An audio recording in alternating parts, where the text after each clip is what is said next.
Right, we've got BBB, British Boxing Vlog here with Cyrus Pattinson in lovely setting of Costa in Devonhams. It's nice. So nice, it's alright. I rocked up late though. If it was a first date, I wasn't making a good impression. Like, so we've rocked up in Costa there. You're sitting with a bottle of water.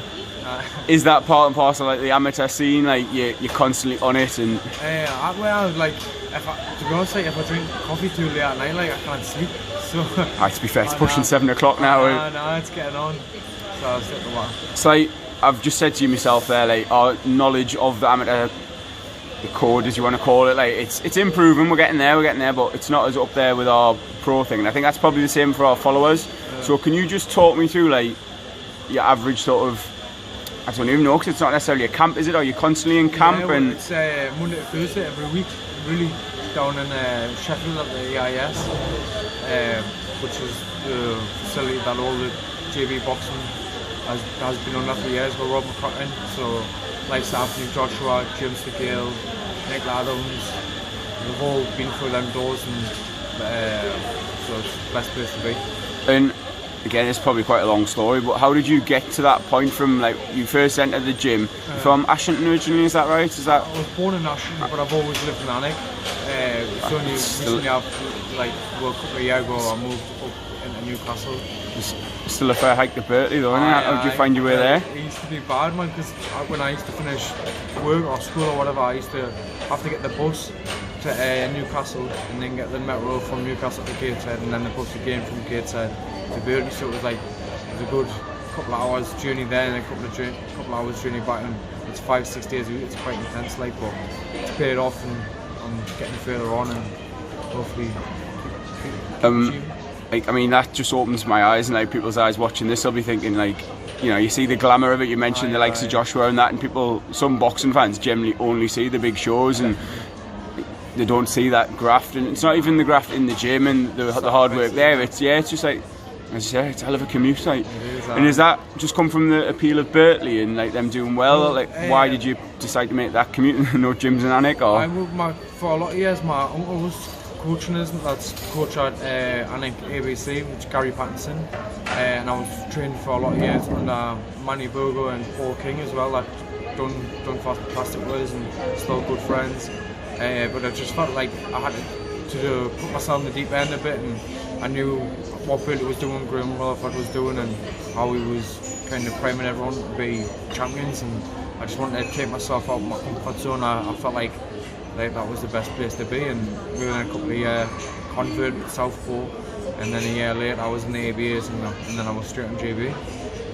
And what do you think it is? I know obviously Graham Rutherford, you should mention him there, he's like doing good things, and we could list like as long as my arm of successful amateurs from Berkeley. What is it about that gym and the people there that make that difference, that turn you into the champions? And I think it's just that like condensed down where there's that amount of quality there. So even if when I first went there I wasn't the standard of the other lads and I hadn't achieved nothing compared to, like, I was on the opposite end of the scale. So when you're in that environment all the time and you're losing spars and just training alongside other quality fighters and that, you can't help but develop, because it's either you quit or you leave, or you can't make it, or you rise your game and you improve and then you become that kind of standard. So there's many things, many secrets. You're still campaigning at welterweight? Is that your aim? 69. So like, see, there are quite a few as well. For those that don't know, you've got obviously Pat and Luke McCormack. I know Luke's a little bit lighter, but around that weight. Callum French as well. Like, and Mark Dickinson has gone up the sort of middle there. Like, again, you'd be in there, and it's not just training alongside them, but actually sparring that high quality of opponent must have a big impact. Tommy Hodgson as well. That's 60 kilos. So I mean, you've got Andrew Foot, George O'Connor, and so you've got like 7 or 8 members from Berkeley on the JB team. So. And then in terms of amateur shows, you then obviously box it, like we've talked about Berkeley home shows and against other gyms. How do you then progress, like officially, to the Team GB level? I think it all just comes down to the ABA championships. And based solely on that? Solely on them. So first day I went on them, got the finals, got beat up Conor Loftus, now a good teammate. and then I got put forward for the Tri-Nations. Well, the Tri-Nations whilst I was going through my assessments, I think I've done 3 assessments, and then I got placed, and I think it was October 2015, which was just before Olympics. Nice. Speaking of the Olympics, obviously, I think any amateur boxer in the world, if I ask this question, you're going to have half an eye on Tokyo next year. Is that the aim? Well, that's what I'm like. I'm committed, and I'm not. The easiest option for me was to jump ship, like in the last few years. Maybe something I got my nose put out by Pat. Like I was injured, Pat took the opportunity. He moved up to 64, and he won the Commonwealths, and then he's just won the Europeans games this year, and he's just secured a medal. He's fighting. Yeah, currently out in the Worlds. So it's going to be a lot for me to overturn that, do you know what I mean? But he's a friend in that, and wish him all the best. But I'm just seeing things through. I didn't want to jump ship now, and then for something to happen and feel like I've quit it enough. Because this is what I sent out to do, to stick it till the Olympics or till someone qualifies, and then we'll take the next step of what to do. And then, like you mentioned there, obviously we talked Pat McCormack. I think even the sort of non-amateur boxing fans will be aware of him, like the success he's had recently. You've said that he's got that opportunity, he's taken it. How does that work in terms of you both sort of training from Berkeley, both training for GB? How do you now go about getting selected for the Olympics ahead of someone like Pat, who's winning the medals in the Europeans and things? Literally, I'm just focusing on my own. I'm not trying to look at whatever anyone else is doing and stuff. I mean, I've got a fight coming up in 7 weeks in Belarus, and I've just got my eyes focused on that really, and I'm just staying in my lane, and I'm just doing the best I can do, because I'm controlling what I can control, really. Yeah, of course, I fully appreciate that. So like, that fight, is that, I'm sound really amateurish for a point, but is that just like, again, Berkeley going out, or Team GB, sorry, going out and... Great Britain, so I think it's called Livingston Memorial. So it's in Belarus, you'll have people coming from maybe Kazakhstan, Russia, Belarus, you'll have all the Eastern European kind of circuit. All the ones you want. So, and like, I'm just going to do my best out there, train hard for it, and then hopefully perform and get a better run out than I did last time. I boxed in Kazakhstan, which was in Poland. I've won before, and first fight got the Russian number 8 last year in the world, and before I had done enough quite comfortably, like, and can say a lot on the decisions fight he got, but I'd have to keep quiet until after. And he won, and so I was one fight, and I was. Is that just the luck of the draw? You ending up against the sort of top seeds early on in the competition, or is it seeded, or is it just sort of? No, it's just a bit of luck, really. But I'm completely open to fight the best. That's what I want to do. I want to take as many stops as I can with the best in the world, because that's what I want to put myself up against, and I believe in myself. So, like, for me, if I had the intention of going there when I seen him on the list, I wanted to fight him straight away, and I got that wish. So, and I know that I'm not like on my death, you know. Yeah, definitely. It must be not hard necessarily, but if you've got a potentially easier run to like the medal places and the podium and stuff, especially when we're talking about the Olympics, that can be a difference between like you turning pro with a massive deal in front of you and all the sponsorships 100%. And stuff, and then you've got someone like, again, Northeast fighter Josh Kelly, who ended up losing to Yeleniusov in the Olympics earlier on, and he's obviously come and done very well as a professional. He's got a good deal of Matchroom, but hasn't had quite the fanfare and that sort of backup, and it's very thin margins that'll decide that, I think. I mean, me and Josh, we competed for the 2016 spot. I got the first qualifier, didn't make it, lost a fight before due to qualify. He took the chance and he qualified, and he done really well, especially with success now as a professional. I don't know if it's maybe something to do with being based further afield than at home. That might have took a little like turn for fans and stuff, but for support wise, but he's done well, and just got to focus on staying in your lane and focus on what you're doing. Yeah, like, I mean, I really rate Josh. I think he's absolutely like exceptional talent, and I think what you've just hinted at there is he hasn't sort of come through that like small hall scene and getting that sort of built that popularity. He's obviously he's had the chance and opportunity, and I dare say he'd be the same. You want to get a top trainer, you want to sign with a top promoter and kick on like that. So sounds a bit daft talking about that, but is that ultimately the goal post Tokyo? Or 100%, like I've invested like more than half my life in the sport, so I know like I'm not here.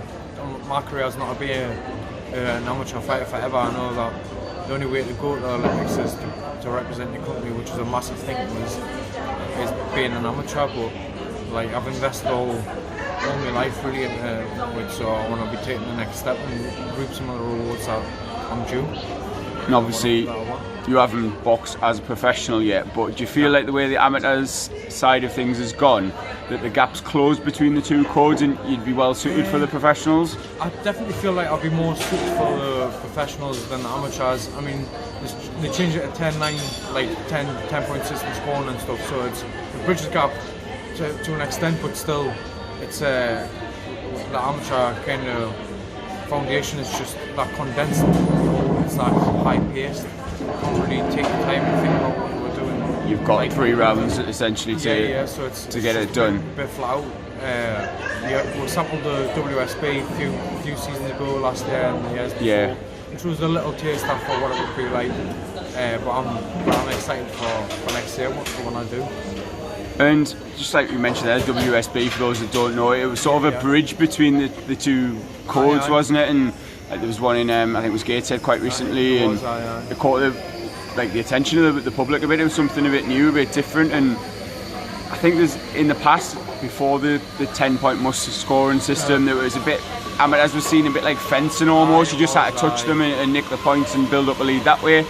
Whereas now it's professional in all but name, isn't it? Like, yes, you're fighting shorter bouts, but I dare say your training, especially with Team GB, would be up there and beyond what a lot of so-called professional boxers, especially on like the prospects, are doing. A lot of them have to have full-time jobs and part-time jobs to help support definitely. it. I think a lot of it is, I mean, the scorings went more to kind of opinion-based of who they think deserves to win the fight or how they score the fight.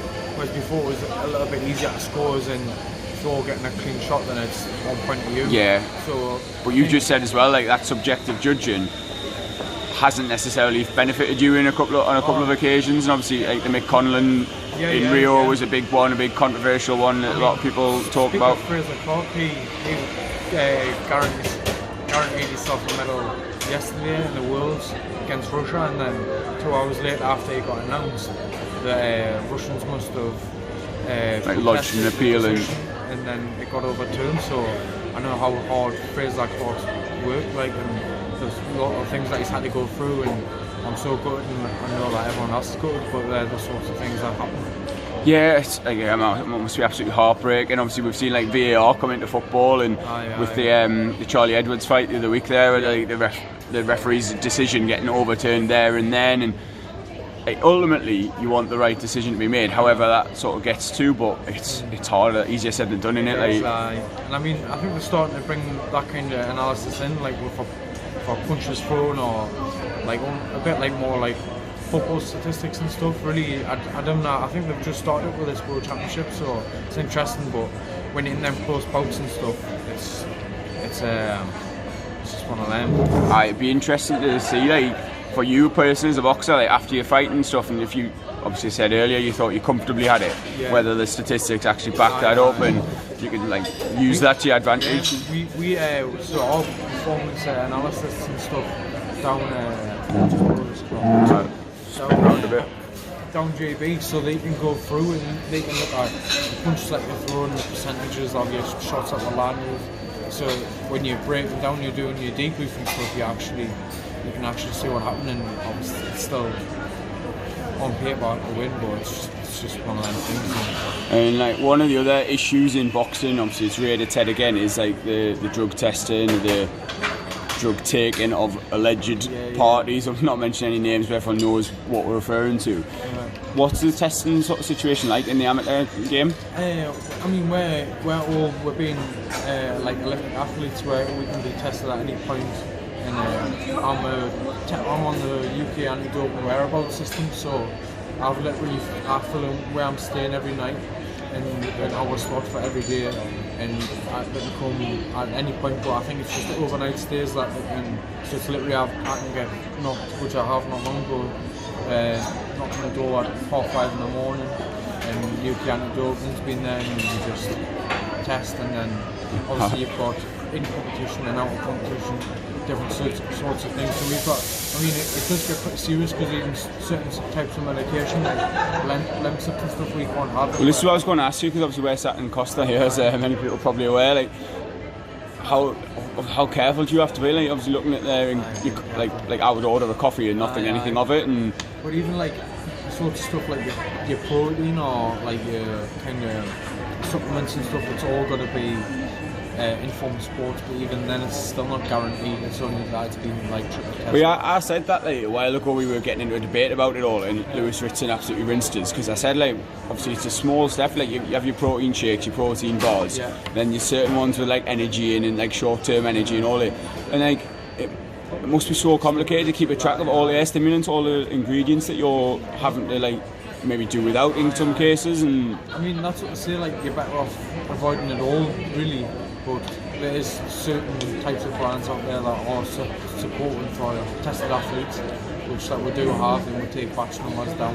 And is that list of like substances that you are allowed, and obviously that you're not, is that like a global list that covers everyone amateur under AIBA? Yeah. Is that the way it's for different sports? It has different supplements that are on the ban list. So yeah, it's literally like for stimulants that, like, even that might be in like your Lemsip or something. If you had that on the day of a fight and then you got tested afterwards, and then you got, it was from a different country or something, or 2 or 4 year ban, and then that's what you're meant to do. I think, like, I'm rolling my eyes there, but I think the punishments have to be harsh to deter it. And obviously you're nodding there, you obviously agree, but like, I think with the amateur system all being under one place, and I'm not saying it's perfect, like, obviously there's loads of issues we could talk about all day, but the professional side of it, you've got that many different governing bodies, that many different testing agencies. Like, you could be taking something in the UK, which is fine, go to the United States and suddenly that flag's up like a red flag or whatever, and it must be impossible to like, to live your life. And it's there's like a fine margin between like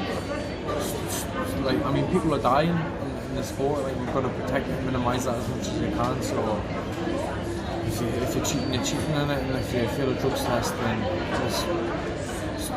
obviously there's the little grey areas of contaminations and stuff like that.